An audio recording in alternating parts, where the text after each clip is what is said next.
Welcome back, everyone. We are in Module 3, Lesson 10, Angle Problems and Solving Equations. I'm on page 75 of our book.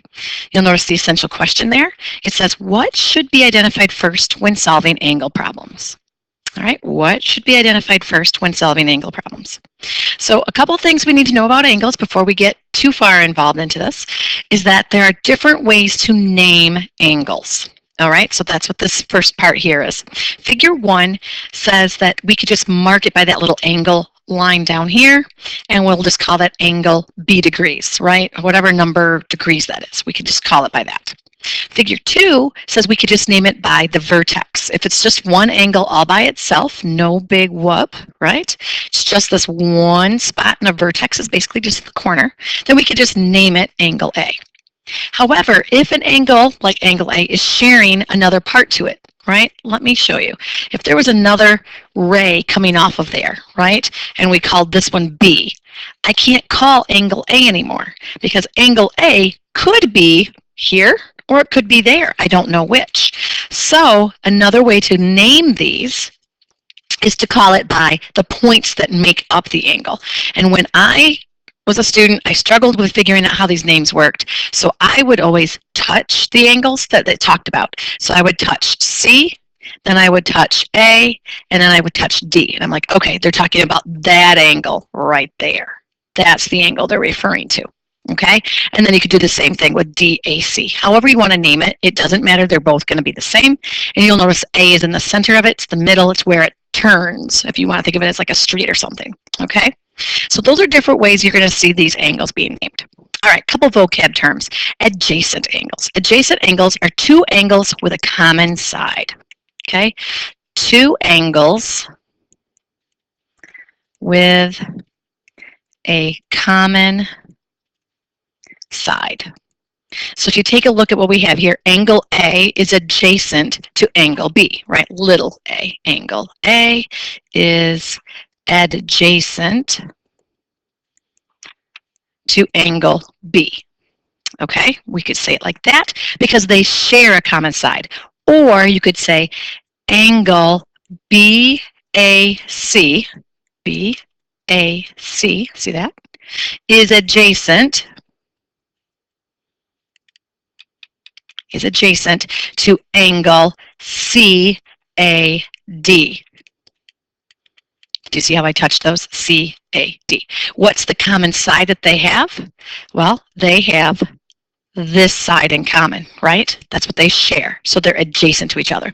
Doesn't mean anything in particular. It's just kind of nice to know that they're adjacent, and it will help us when we have to deal with other problems. Now, vertical angles, maybe you've seen these before. Vertical angles, the sides form two pairs of opposite rays. The sides, right, the sides of these angles form two pairs of opposite rays. Okay. By the way, these two angles, when they are vertical angles, they are equal to each other. Vertical angles, I'm going to be lazy and just use the angle symbol, are equal. All right, so you'll notice that angle A, I'm just doing the lowercase, is equal to angle B. Now, I personally like to know that vertical angles, they kind of point to each other. Which one is A going to be related to? It's pointing the arrow of the angle, the sides of it point to which one it is equal to, and it is equal to B. Also, looking at that definition that we have there, right? The opposites, right? They're going to create rays that go on the opposite side. You'll notice that D, E makes one whole line, and F and G make one whole line. So that's part of that as well. All right, last one, angles on a line. The sum of the measures that share a ray and form a line is 180 degrees. So angles on a line, the sum of the angles that share a ray, okay, because they're going to share something, and that share a ray, it helps to spell it correctly, Mrs. Hoekstra, that share a ray. Ray is just, it goes from a point straight out, doesn't go both directions. And form a line. And form a line is 180 degrees. So you'll notice in this particular example that angle A plus angle B plus angle C, they all equal 180 degrees. Do not assume that any of them are 90 degrees. You do not know unless it gives you the little 90-degree angle. Do not assume. If you see that, you know it is 90 degrees. You can be happy with that. In this example that I just showed you, are any of these 90 degrees? Does it say it is? Don't go, well, it kind of looks like it is, Mrs. Hoekstra. No, if it's not, it doesn't say it, you can't assume it. All right, two other pieces just to kind of refresh your memory in case you don't remember. There's those things called complementary. Complementary angles. Complementary angles have a sum of 90 degrees, right? And then there was another one that was supplementary. And supplementary angles have a sum of 180 degrees. Basically, angles on a line, right? These two are basically the same thing.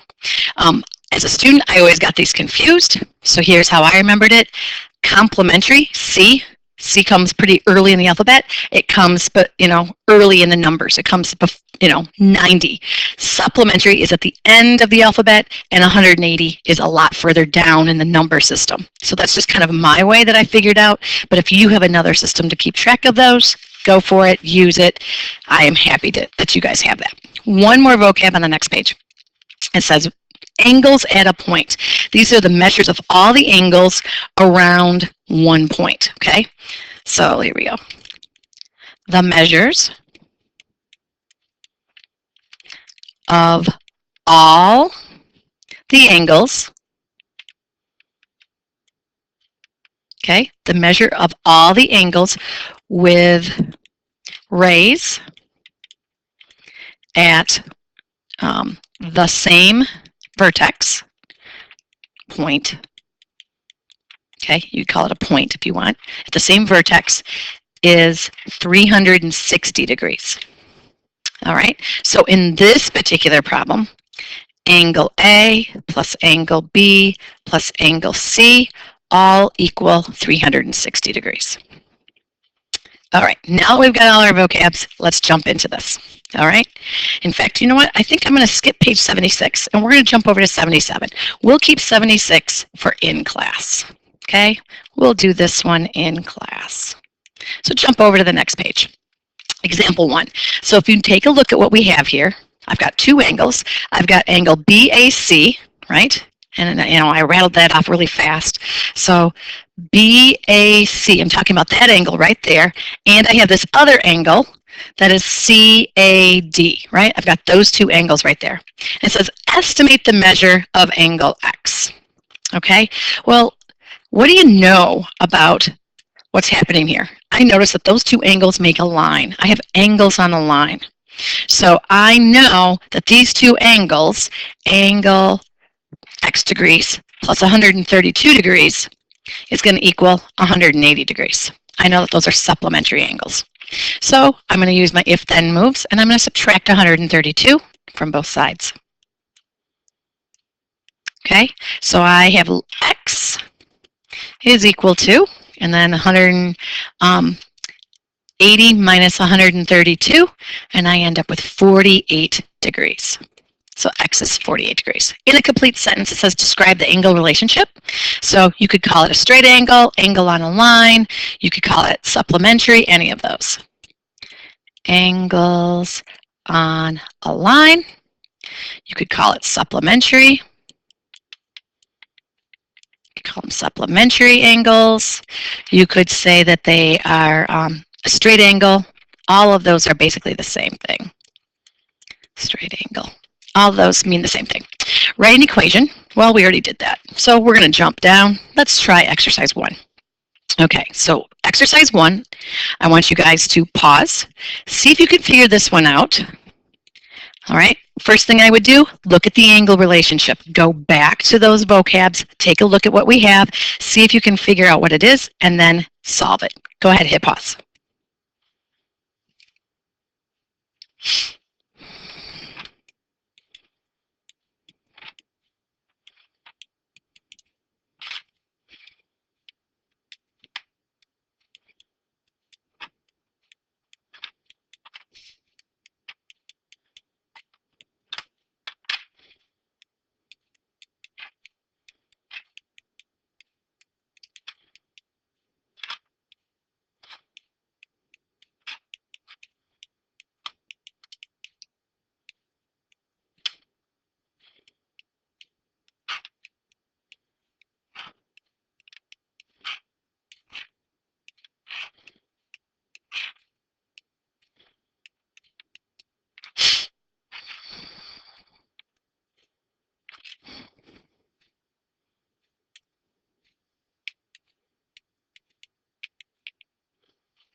All right, well, I accidentally didn't hit pause. Sorry about that.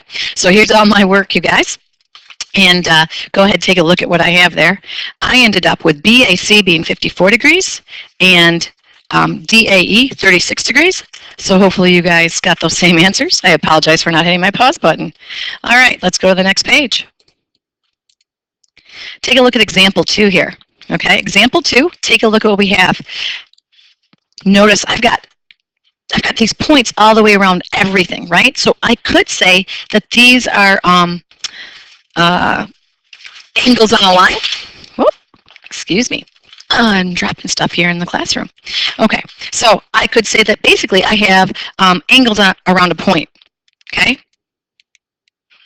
Angles at a point or at a vertex. So hint 360 degrees. Okay, I notice that I've got that. I also notice that I have vertical angles. All right, because I noticed that this angle here points to the other angle, and I already know how much that is. So knowing that I have vertical angles, I already know that those two are going to be equal to each other. So I know that Y is 144 degrees. Okay, so that helps me with that part. But can I figure out angle X? Well, I also know that 144 and X are angles on a line, or I could think of it as angles on a point. I think I'm going to go with angles on a line now that I look at it. Okay, so I'm going to take 144 plus X, and that's going to equal 180 degrees. If I subtract my 144 from both sides, because what I do to one side, I have to do the other. And so X is going to equal, let's see here, 36 degrees. X is 36 degrees. Okay, there we go. I'm actually going to skip exercise 2. We're going to jump past that one. We'll come back to it in class. All right, example 3. Take a look at what's going on up there. In example 3, I have, oh gosh, what? I have angles on a point, definitely. Angles at a point. And so I know that that's 360 degrees. Okay, I know that that's 360 degrees. I also know that this angle right here is how many degrees? That's 90. That kind of helps me. So if I write my equation, I'm going to start with the 90 degrees, and then I'll add the 135 degrees, and then I'm going to add the X that I don't know. And I know that this all equals 360 degrees. All right, well, I can put the 90 and the 135 together. That's 225. That is one of my favorite numbers. You'll find that out as we go through the year. And so then, let's see, I could subtract 225 from both sides. And when I do that, x is equal to, where's my answer? X is equal to 135 degrees. There we go. All right, I'm going to ask you guys to go ahead and hit pause again. This time I actually will hit the pause button. I would like you to solve this one and see what you guys come up with. Okay, so I did all my work. It's all equal to 360 degrees, and I ended up with GAH being 31 degrees. X was 30, but I asked for GAH. I wanted to know that angle, so the angle is one more than that, so it's 31. All right, top of page 80. Top of page 80, and we have two lines that intersect. The ratio of their measurements of the obtuse angle to the acute angle in any adjacent pair in this figure is 2 to 1. So if you notice, since it told you that this is the ratio, 2 to 1, you'll see that we wrote it as 2x to 1x. Okay, so what is our angle relationship that we have going on in here? In this particular case, I know that we have angles on a line. Or you could call them supplementary. Okay, angles on a line, straight angle, any of those that you may have learned, that's 180 degrees. All right, so what we're going to do is we're going to label those parts. We've got it all taken care of there, So we're going to take 2x plus x, and it's going to equal 180 degrees. All right, so I actually have 3x equals 180 degrees. Divide both sides by 3, because this is a pretty straightforward problem, and I get 60. Okay. Well, there's 60. What's the other one then? So if x is 60 degrees, 2x would then be 120 degrees. Now ask yourself, do those two actually add up to 180? Sure do. So we're good. So this is the acute angle. Remember, little angles are acute ones. Obtuse is the big angle. Okay, I want you guys to hit pause, and yes, I will hit pause myself. And I would love to see you guys solve this one. All right, there's all of my work. I said that GFH, the little one, is 36 degrees, and EFH is 54 degrees. Okay, good job, you guys. Hopefully this wasn't too bad. I apologize for not hitting that pause button. Hope you guys do well with this, and I'll see you in class.